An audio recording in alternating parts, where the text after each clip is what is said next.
কখনো কি এমন মানুষ দেখেছেন যে পড়তে গিয়ে শব্দ উল্টিয়ে ফেলে, ক্যাটকে অ্যাক্ট, ট্যাপ এগুলো দেখে, অথবা বিকে ডি পড়ে, অথবা লেখার সময় বিকে ডি হিসেবে লেখে? তাদের সমস্যা শুধুমাত্র মস্তিষ্কের একটি ছোট ভুল, যা শব্দ চেনার পদ্ধতিকে বাধা সৃষ্টি করে। আজকের মেডিকেল মিস্ট্রি থাকবে এই সমস্যা নিয়ে, যার নাম ডিসলেক্সিয়া। আমি মেহেদি আছি আপনাদের সাথে, আপনারা দেখছেন মেডিকেল মিস্ট্রি। আজকের টপিক ডিসলেক্সিয়া, যে সমস্যা একদম ভিন্ন। এটা অনেক মানুষের জীবনকে প্রভাবিত করে। আমরা জানব ডিসলেক্সিয়ার কারণ, লক্ষণ এবং এর সাথে কিভাবে মোকাবিলা করা যায়। ডিসলেক্সিয়া হলো এমন একটি লার্নিং ডিসঅর্ডার যেখানে একটি শিশুর বা প্রাপ্তবয়স্কের পড়ার এবং লেখার ক্ষমতা সঠিকভাবে কাজ করে না। এটি তার বুদ্ধিমত্তার সাথে সম্পর্কিত নয়, বরং এটি মস্তিষ্কের অস্বাভাবিক কার্যকলাপের কারণ।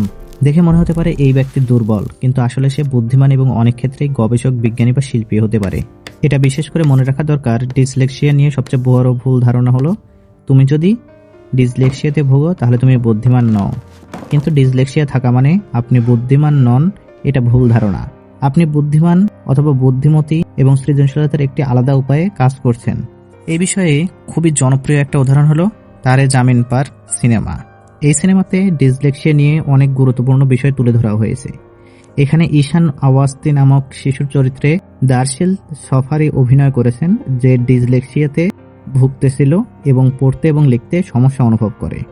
সিনেমার মধ্যে তাকে অভাবী ছাত্র হিসেবে তুলে ধরা হলেও যখন তার শিক্ষক নিকুম্ব স্যার, যার অভিনয় করছিলেন আমির খান, তাকে সঠিক সহায়তা দেন, তখন ঈশান তার সৃজনশীলতার মাধ্যমে প্রতিভা বিকাশ করতে সক্ষম হয়। এটি আমাদের শেখায় যে ডিসলেক্সিয়া কিছুই নয়, বরং এটি একটি লার্নিং ডিফারেন্স এবং একজন মানুষকে সমর্থন দিলে সে তার ক্ষমতা পুরোপুরি বিকশিত করতে পারে। এটা সাধারণত জেনেটিক কারণে হয়ে থাকে, অর্থাৎ যদি পরিবারের কোনো সদস্য ডিসলেক্সিয়াতে ভোগে তবে সেই ব্যক্তির ক্ষেত্রেও এটা হতে পারে।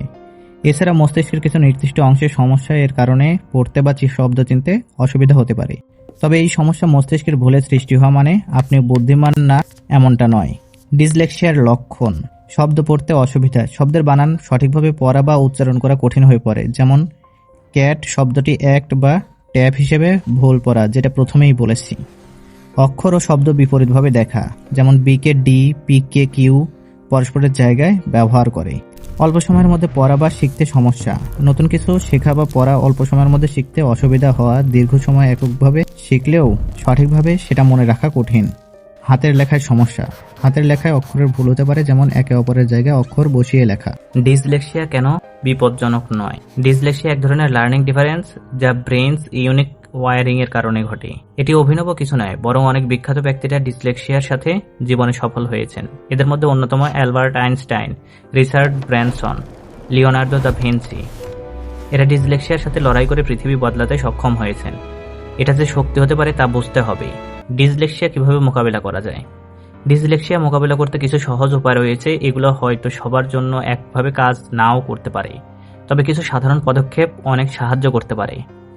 পাঠ্য পদ্ধতি পরিবর্তন করা, এমন কিছু উপায় ব্যবহার করা যেগুলো ভিজুয়াল এইডস, অডিও বুকস বা স্পিচ টু টেক্সট ব্যবহার করে পড়া শিখতে সাহায্য করতে পারে।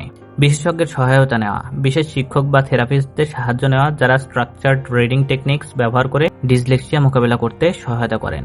বিশ্বাস রাখা, আপনি ডিসলেক্সিয়ার কারণে যে কোনো সমস্যা কাটিয়ে উঠতে পারেন যদি আপনি বিশ্বাস রাখেন এবং নিজের ক্ষমতার প্রতি আত্মবিশ্বাসী থাকেন। এটা একটা অস্থায়ী বাধা যা সমাধান করা সম্ভব। বর্তমানে ইন্টারনেটে অনেক উপকারী টুলস আছে, যেমন ইন্টারঅ্যাক্টিভ গেমস যা ডিসলেক্সিয়া মোকাবিলায় সহায়তা করে। ডিসলেক্সিয়া কোনো দুর্বলতা বা ব্যর্থতা নয়, এটি brains unique way of processing information. যতটা সহজে ডিসলেক্সিয়া মোকাবিলা করা সম্ভব, ততটাই জীবনে সহজে সফল হওয়া সম্ভব। এমন অসংখ্য মানুষ আছে যারা ডিসলেক্সিয়া নিয়ে জীবনযাপন করছেন এবং তাদের অবদান পৃথিবী জুড়ে সমাদৃত হচ্ছে। এটা প্রতিকূলতা নয়, বরং বিশেষ ধরনের শক্তি। ধন্যবাদ ভিডিওটা দেখার জন্য। এরকমই আরও মেডিকেল মিস্ট্রি জানতে আমাদের চ্যানেলটি সাবস্ক্রাইব করে রাখুন।